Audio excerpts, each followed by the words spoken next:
Les faits marquants de mon enfance sont tellement nombreux qu'ils nécessiteraient des milliers de pages pour les relater exhaustivement. Je n'en ai donc retenu que 2.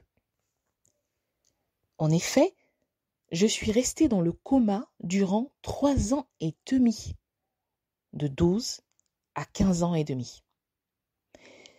C'est au cours de ce coma, qui était une étape de purification et d'initiation, que je reçus la visite d'un ange de Dieu. Celui-ci me révéla la mission que l'Éternel Dieu m'avait prescrite. Il s'agit de la mission de l'OPH, la sainte mission secrète de Jésus-Christ, que je dois poursuivre sur terre.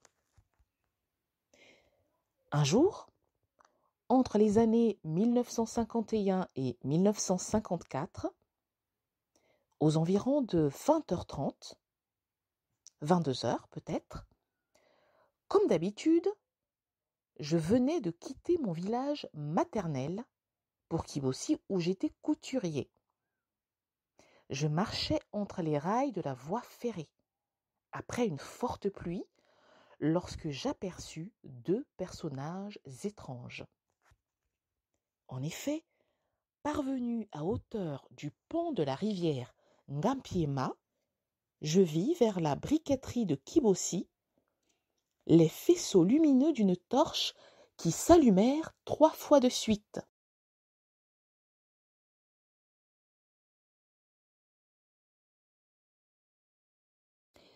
Très angoissé, je poursuivis tout de même ma route. Je vis encore 2 fois de suite la torche s'allumer à 3 reprises. Au fur et à mesure que je m'approchais, la lumière devenait aussi éblouissante que celle d'un projecteur.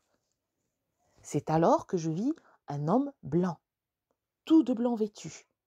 Il portait un costume, des souliers et un casque colonial. Sa longue barbe était blanche. Il avait les bras croisés en forme de V sur sa poitrine, d'où jaillissait une lumière.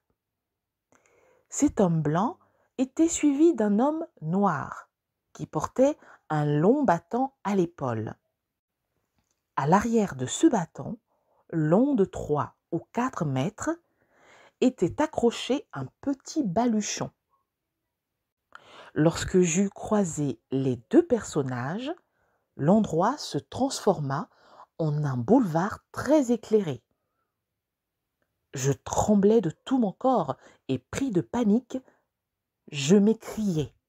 « Ah tata, ah tata, ah tata, que se passe-t-il » Les 2 hommes, imperturbables, poursuivirent leur route. Après leur passage, je fus plongé dans une totale obscurité.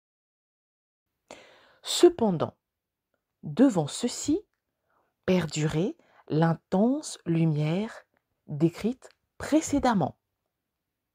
Peu de temps après, la dite lumière s'éteignit et les 2 personnages disparurent.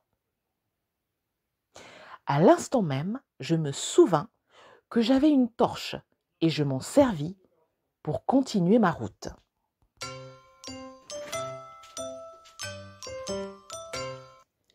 Arrivé à Kibossi, je fis part de cet événement à mon voisin, Nganga Gabriel.